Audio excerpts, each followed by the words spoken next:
പുഷ്പ 2 എന്ന ചിത്രത്തിൻ്റെ official release തീയതി സാറ്റലൈറ്റ് OTT അപ്ഡേഷനാണ് ഇന്നൊരു വീഡിയോ ഭാഗത്തെ. വീഡിയോയിൽ മുൻപ് വീഡിയോ ലൈക്ക് ചെയ്യുക, ചാനൽ സബ്സ്ക്രൈബ് ചെയ്യാൻ വേണ്ടി ശ്രമിക്കുക. ഈ വരുന്ന ഡിസംബർ മാസം ഇനി അങ്ങോട്ട് ധാരാളം ചിത്രങ്ങൾ OTT റിലീസ് ചെയ്യുന്നുണ്ട്. ചാനൽ ഭാഗം പരിശോധിച്ചാൽ നിങ്ങൾക്ക് കാണാൻ വേണ്ടി സാധിക്കുന്നതായിരിക്കും. അല്ലു അർജുൻ, ഫഹദ്, രേഷ്മിക എന്നൊക്കെ പ്രധാന കഥാപാത്രങ്ങളായെത്തി ഡിസംബർ 5 റിലീസ് ചെയ്യുന്ന ചിത്രമാണ് പുഷ്പ 2. എല്ലാ സിനിമാ പ്രേമികളും ഒരേപോലെയാണ് പുഷ്പ 2 എന്ന ചിത്രത്തിൻ്റെ ഓരോ അപ്ഡേഷനും അറിയാൻ വേണ്ടി കാത്തിരിക്കുന്നത്. ചിത്രത്തിൻ്റെ ഒഫീഷ്യൽ ട്രെയിലറിനൊക്കെ മികച്ചൊരു പോസിറ്റീവ് റെസ്പോൺസാണ് ലഭിച്ചിട്ടുള്ളത്. എന്തായാലും കാത്തിരിക്കാം ചിത്രത്തിൻ്റെ റിലീസിനായി. ഇപ്പോൾ ഇതാ ചിത്രത്തിൻ്റെ റിലീസിന് മുന്നോടിയായി ചിത്രത്തിൻ്റെ ഏറ്റവും പ്രധാനപ്പെട്ട അപ്ഡേഷൻ പുറത്തു വന്നിരിക്കുകയാണ്.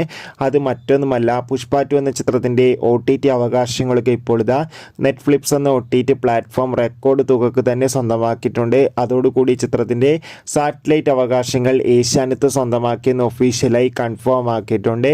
എന്തായാലും ചിത്രത്തിൻ്റെ കൂടുതൽ അപ്ഡേഷൻ അറിയാൻ വേണ്ടി നമുക്ക് കാത്തിരിക്കാം. അടുത്തൊരു വീഡിയോയിൽ കാണും.